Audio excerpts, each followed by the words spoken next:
Good morning mga loves. Yan ang almusal natin, pati tanghalian na. Ganyan kami pag galing sa bundok. Ayan, meron kamoting kahoy. Ayan, naglaga muna ang lola.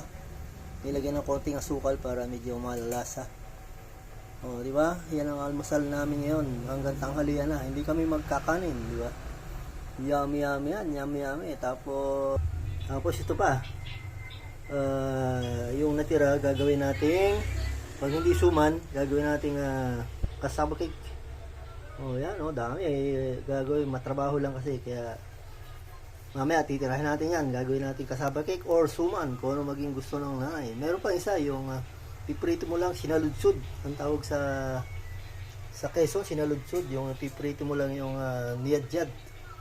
Niyadjad na kamoting kahoy. Oh. Diba? Ayan, Thank you for watching. Mamaya makikita nyo pagluto na yan. Bye bye. Ingat ang lahat. I love you all.